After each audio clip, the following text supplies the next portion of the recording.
దేవుడు నీ పట్ల ఒక గొప్ప ప్రణాళిక కలిగి ఉన్నాడు. ప్రణాళిక కలిగి ఉన్నాడు కనుకనే నీ చేయి ఆయన విడిచిపెట్టలేదు. చాలామంది ప్రభు నా చేయి విడిచిపెట్టాడేమో, ప్రభు నాకు దూరం అయిపోయాడని చెప్పేసి కలవరపడుతూ ఉంటాడు. కానీ దేవుని ప్రణాళిక మన జీవితంలో ఎలా పనిచేస్తుంది అంటే, యోసేపు జీవితాన్ని ఒకసారి మనం చూడగలిగితే ఇక్కడ ఒక చక్కటి మాట ఉంది. ఆ మాటను మనం చదువుకుందాం. ఆది కాండము 50వ అధ్యాయము 20వ వచనాన్ని మనం ఒకసారి చదువుదాం.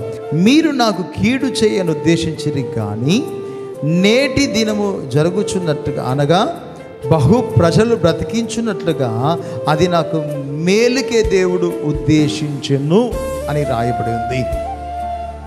వాక్యాన్ని ఇక్కడ సూటిగా మనం గ్రహించుకోగలిగితే, కీడు చేయాలని అపవాదిగాడు మన మీద ప్రయోగము చేస్తే దేవుడు అది మేలుకరంగా మారుస్తున్నాడు.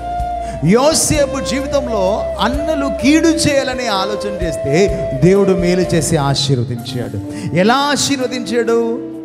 మాకంటే వీడు ఎక్కడ గొప్పవాడైతాడేమో అని చెప్పేసి రాళ్లతో కొట్టి చంపడానికి ప్రయత్నం చేసి చివరికి బందీగా అమ్మివేసి చివరికి యోసేపు చెరసాలలో పడ్డ తర్వాత ఆ చెరసాలలో ఉన్న వ్యక్తి ఆ రాజ్యానికి దేవుడు ఏం చేశాడు? ప్రధానిగా మార్చాడు. అన్నలు కీడు చేయాలనుకుంటే దేవుడు ఏం చేశాడు? మేలు చేశాడు. ఒకవేళ దేవుని ప్రణాళిక ఎలా ఉంటుందంటే, ఎదుటి వ్యక్తి నీకు కీడు చేయాలని ఉద్దేశిస్తే దేవుడు మేలుకరంగా మార్చబోతున్నాడు, అది దీవెనకరంగా మార్చబోతున్నాడు, అది అద్భుతకరంగా ఒకవేళ ఈరోజు నువ్వు కీడును అనుభవిస్తున్న వ్యక్తివై ఉండొచ్చు, కీడులో బాధపడుతున్న వ్యక్తివై ఉండొచ్చు, అది నీకు మేలుకరంగా మారబోతుంది.